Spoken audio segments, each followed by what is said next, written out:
Do you remember Metroid? You know, Metroid. That one Nintendo game where you jumped around in first-person view and tried to shoot a soccer ball into an oddly shaped goal? No? Don't worry. Nintendo doesn't seem to remember either.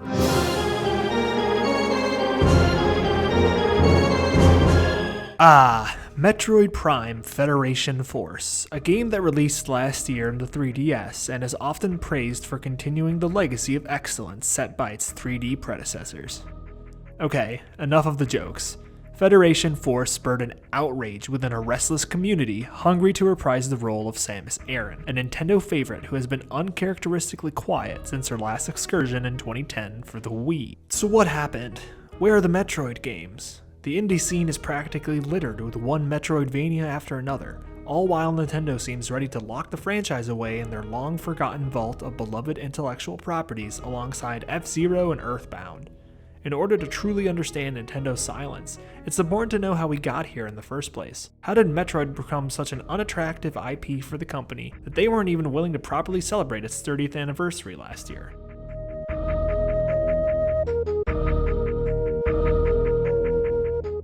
The history of the Metroid franchise is also the history of the Calamity Ganon. Oh, wait, no, that's not right.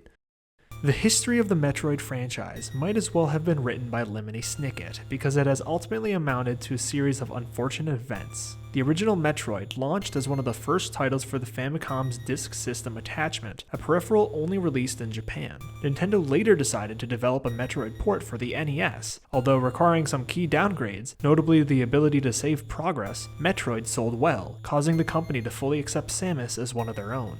Gunpei Yokoi, known for being the father of the Game Boy, would prove to be crucial to the Metroid franchise, as he was the driving force between Samus making her way onto the handheld screen with Metroid 2 Return of Samus. Yokoi allowed series co-creator Yoshio Sakamoto to skip out on developing Metroid 2 in order to begin designing Samus's premiere experience for the SNES, Super Metroid. The future seemed bright for the female bounty hunter, and it was clear that Nintendo had high hopes for the franchise. However, the unfortunate trend of Metroid titles being great games arriving at not-so-great times would prove troublesome for the series. Super Metroid released too late into the Super Nintendo's lifetime to generate enough interest in the game, despite being recognized as a critical masterpiece. The eyes of Nintendo fans had already moved onto the upcoming Nintendo 64, and the gaming industry as a whole was ready to move into the third dimension, with Sony's PlayStation console set to arrive later that same year. Super Metroid would end up selling significantly less than its home console predecessor. To make matters worse, Yokoi, who had been Metroid's chief patron up until this point, was just about to complete work on his next system, the Virtual Boy. The failure of the Virtual Boy would ultimately result in Yokoi's resignation from the company, and Samus would enter a state of deep space hibernation in response. Wake me when you need me. Nintendo's 64-bit console would be the first system to pass on the Metroid franchise. Sakamoto later admitted that he was unable to come up with a design for the series that he believed would work well in 3D. And just like that, Metroid fans found themselves experiencing their first series drought. A new entry in the series wouldn't arrive for another 8 years.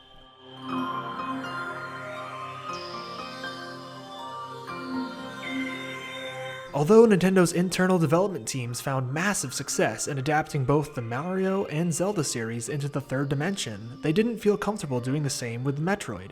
It wasn't until the acquisition of Retro Studios that Nintendo would find a team they thought would be capable of producing the 3D title. Metroid Prime released for the GameCube in 2002, and the near decade of thinking and wondering what a Metroid game would look like in 3D paid off in spades. The game was ridiculously well polished and incredibly well designed. Nintendo had done the unthinkable and scored the hat trick. 3 beloved 2D franchises had been arguably dethroned by their 3-dimensional counterparts. Beyond the universal praise, Metroid Prime thankfully turned out to be a financial step forward for the series. It had surpassed the original Metroid in units sold, impressive when you consider that the install base for the GameCube was considerably smaller than the one for the NES. Prime became the highest-selling Metroid game ever, and Nintendo wasted little time in riding this wave of success. Samus was back, and they intended to keep it that way.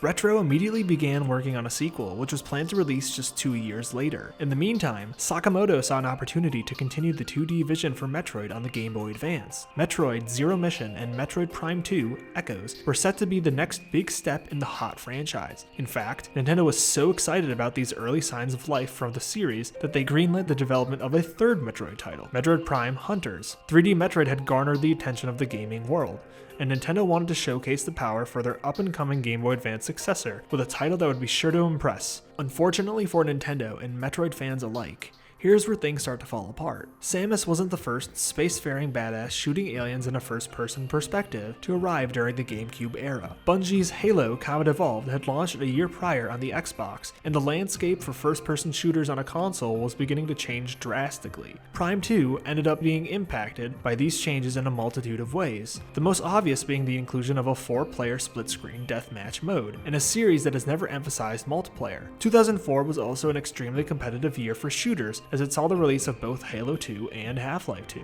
Add in the fact that Prime 2 did not surpass the improbable heights of its predecessor, and it's no surprise that the title sold less than half of what the original Prime had sold. The numbers continued to get worse. In spite of the bad news, Nintendo was not quite ready to throw in the towel on a franchise they had spent so much time reviving in the first place. The next generation of Nintendo consoles were just around the corner, and the massive success that the DS and Wii would bring to the company meant that Metroid would have a better shot than ever at making it big with its next entries in the franchise. Nintendo DS and Nintendo Wii would soon become the all-time best-selling handheld and home consoles in Nintendo's history, which is why it was extremely puzzling when the Metroid games released on both of those systems performed even worse than their Game Boy Advance and GameCube counterparts. Metroid Prime Hunters easily dethroned Zero Mission in terms of worst-selling Metroid title by being the first entry in the series not to crack 1 million units sold. On the other hand, Metroid Prime 3 Corruption sold 1.6 million units, slightly better than Echoes' 1.3 million units, but still substantially lower than the original Prime's 2.8 million. This made no sense to Nintendo, and rightfully so. The Wii hardware would go on to sell nearly 5 times as many consoles as the GameCube, yet a well-reviewed and exciting entry in the Metroid Prime series didn't even come close to matching Prime 1's financial success.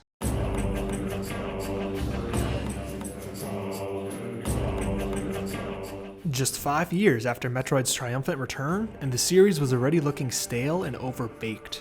Prime 1 ended up being one of the best-selling games for the GameCube, but in this new generation of hardware, Samus struggled while other Nintendo IP soared. Super Mario Bros., Mario Kart, Animal Crossing, Pokemon, Wii Fit, and Zelda, all of them displayed a clear and exciting increase in sales with the new DS and Wii install base. Metroid was no longer in its prime, and Nintendo needed a change for the series. The team at Retro was no longer tasked with creating 3D Metroid titles and instead were entrusted with the Donkey Kong Country franchise. Donkey Kong Country Returns, which released 3 years after Corruption, sold more copies than all of the Prime titles combined. This did nothing to help Metroid's case for being a go-to series for Nintendo, and Retro immediately began working on the next Donkey Kong Country title.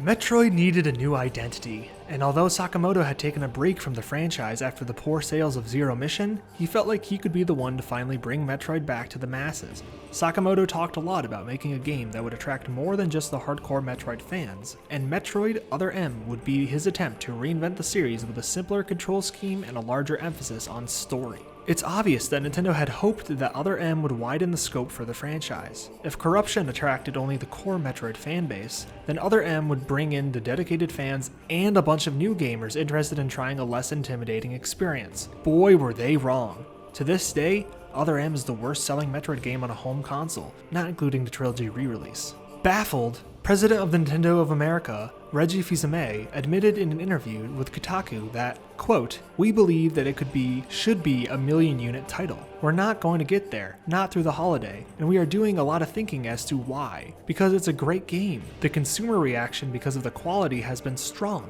I think the marketing was strong, advertising was very good, the social media we did was all very positive." Nintendo was lost. On the verge of releasing their next console, the Wii U, the company found themselves in a similar situation as they once did with the N64, unsure of where to go with the franchise. So Samus was ultimately placed back into hypersleep. Retro would continue to make Donkey Kong titles, while Sakamoto seemed reluctant to move forward with the franchise in favor of working on titles that he believed would be, quote, "completely different and that bring new emotions." So great, another drought. We went from Metroid Prime to the end of the Metroid line. It was a damn near Metroid crime, yet we already knew that in a little bit of Metroid time, Samus would return and have her chance to Metroid shine. Federation Force. I'm talking about Federation Force, a game that seemingly came out of nowhere and made little sense to a fan base that wanted nothing more than the next step in a series that was partially responsible for inventing its own genre. Federation Force was a disaster. The game sold less than 100,000 copies total. It's the worst selling Metroid game ever, even being beaten out by frickin' Metroid Prime Pinball. Metroid Prime Pinball. Doom and gloom, we get it. But what does this mean for the future of Metroid? The future of Prime? Or even the future of the classic 2D style of Metroid games? Are we doomed to wait for fan-made remakes and indie titles to get our Metroidvania fix? Well, not exactly. If there is one person to keep an eye on in all this, it is Kensuke Tanabe. Tanabe has been the series producer for all of the Prime games, including Hunters and Federation Force. Wherever 3D Metroid goes, Tanabe follows, and with Sakamoto seemingly taking a break from the Metroid IP, there is a good chance that the next time we see Samus' Vario suit on a Nintendo console, we will be able to see all those sexy polygons to come along with that extra dimension.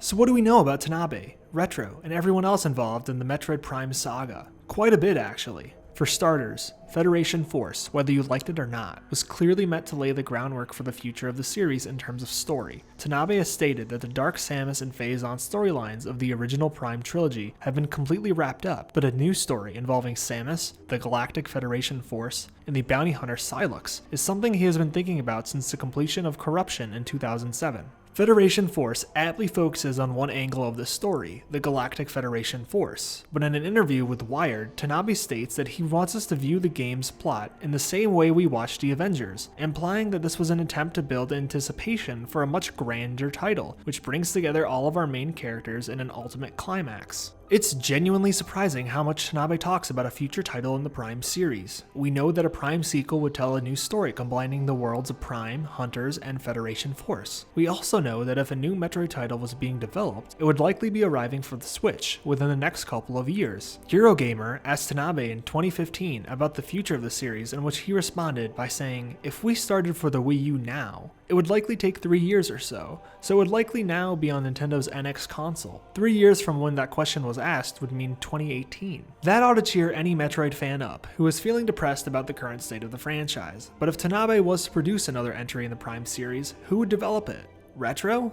That seems like the obvious choice. Retro has also been quietly working on an unannounced title since co-developing Donkey Kong Tropical Freeze in 2014 with Monster Games. The time frame lines up with Tanabe's original statements, but both Tanabe and Retro have remained unwilling to dive into details regarding the studio's next project. As open as Tanabe has been about his ideas for a Prime 4, he has consistently stated that he has no idea what Retro is working on, and that he is currently not working alongside them. If he is telling the truth, then it is unlikely that Retro is working on a Metroid title, and Tanabe would have to be working with a different team to make his Sylux vs. Samus dream become a reality. Regardless of who is working on the next Metroid title and when it will be released, the franchise is far from dead. Nintendo does not tend to throw away IP that still have a lot of monetary potential, and the fact that Mario, Link, and Samus continue to act as characters synonymous with Nintendo's brand has proven that Metroid definitely has the potential to become a linchpin franchise for the company if done right. In fact, Nintendo knows what they are doing when it comes to bringing a franchise back from the brink of death. Look no further than Fire Emblem.